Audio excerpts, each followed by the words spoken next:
Okay, guys, I'm here to give you another retro review. This being a review of the third In Your House event. The Sunday, is that SUNDAE? Yes! Okay.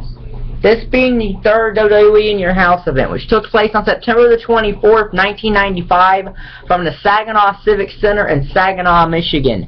See, that's the beauty of these older In Your Houses. Before they became 3-hour shows, they started as 2-hour shows in much smaller arenas. So even if they're bad, they're easier to get to because it's only about an hour. It's about an hour and a half to an hour and 50 minutes approximately. So they're easier to get through. Even if they're bad, they're easy to get through. So they're easy to review in a way, in essence. And yes, most of these In Your House shows are not great, but they are easy to get through, other than most of the stuff on the WWE Network, if it's bad. So, you know.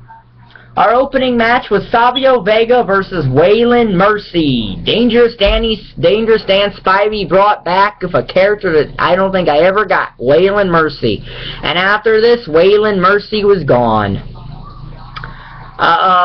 This is a 1-star match, nothing special. Savio wins with a spinning heel kick, and like I said, that was the end of Waylon Mercy in the WWE and for his career, because Danny Spivey, I think, retired shortly after that, and I don't think he's wrestled since. I could be wrong, though. But yeah, 1 star, nothing special, 1 star.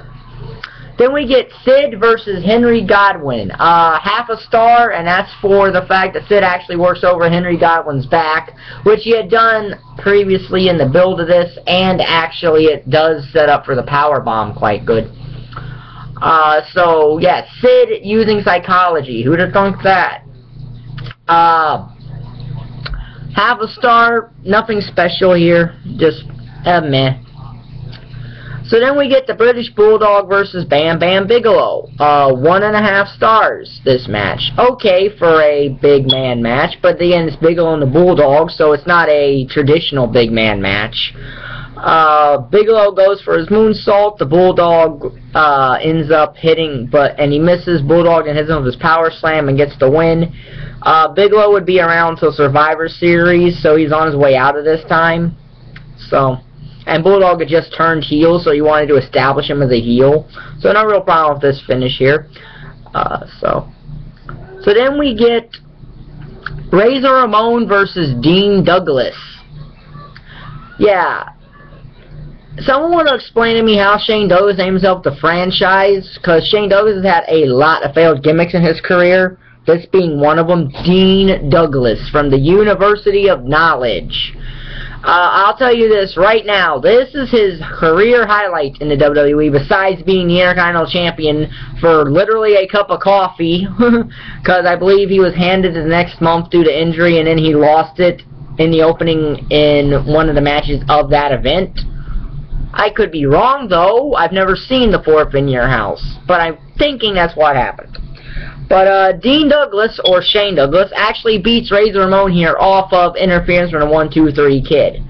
Because they were getting ready to turn the 1-2-3 Kid heel and go into that feud with Razor Ramon. So, yeah. Good match. Not the best, but better than the first 3. It's a 2-star match. Dean Douglas won, which probably was the right booking decision, in essence. So then we get Bret the Hitman Hart versus Jean-Pierre Lafitte. Who is Jean-Pierre Lafitte? Well, he was Pierre the Quebecers. He was Pierre the Quebecers, who had a brief singles push right here. Again, he was also gone after this pay-per-view.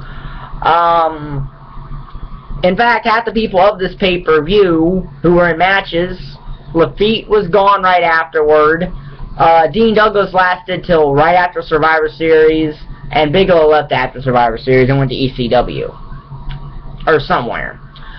But this is actually the best match here. It's 3.5. It's 3 stars. Bret Hart wins with the sharpshooter that he actually applied with both men laying on their backs. So it was, yeah. Lafitte probably should have won here, but that's the way wrestling goes. Jean-Pierre Lafitte, like I said, would be gone shortly after this. and Pierre the Quebecers or Pierre was gone, and didn't show back up in wrestling until 1996 in WCW, when both him and Jacques Rougeau ended up in WCW as the Amazing French Canadians. I need to review some things. Yeah. Anyway.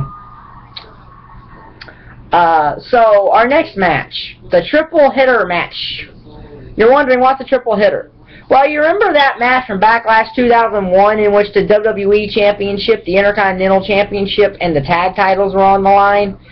That's this match. That's what this is. This is a tag team match for the WWE Championship, the Intercontinental Championship, and the WWE Tag Team Championships. Now, it's supposed to be Diesel and Shawn Michaels against Owen Hart and Yokozuna. But they did this thing where Owen Hart wasn't there, so Gorilla Monsoon, interim president of the WWE at the time, actually sanctioned the British Bulldog for one night to be the WWE Tag Team Champion with Yokozuna. Remember that because it plays a very important role in the finish of this match. Way this worked is it works just like the match in 2001 did. If someone pinned either Diesel or Shawn, that person who pinned them would win their respective title. But if Diesel or Shawn won, they would win the tag team titles. So, I'm glad the WWE does not do this anymore because it's way too complicated. In fact, there's only been 2 matches of its kind in the WWE. This one and Backlash 2001. I applaud the WWE as this was something different at the time and they were doing something different, but it didn't work. So, this is actually a not bad tag match, 2.5 stars.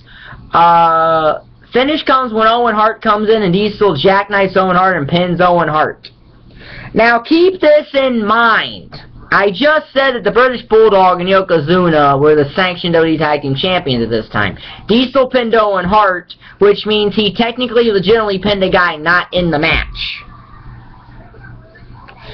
And while Diesel and Shawn were awarded the match in the tag titles, they were later stripped of the tag titles due to that infraction. And since they've been wrestling the British Bulldog the entire time, how do you then turn around and pin a guy who you had never wrestled, who was not even in the match?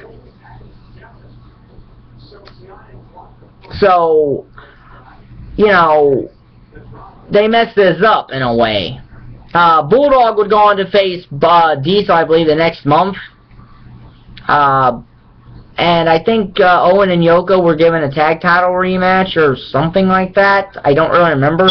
I just know that Diesel and Michaels were not the tag team champions after Raw the next night after this. So this is a 10 out of 30 total stars. We have 10, so that's 30%. So it would be in the D range in my grading scale. So that's the retro review. The next retro review will probably be the very first Spring Stampede because I want to do all 5 of them in this retro review of retro reviews. And then Backlash 2006 is obviously going to be at the end of the month. So, yeah, if you like the video, like button is down there, subscribe button is down there, and thank you for watching. Bye.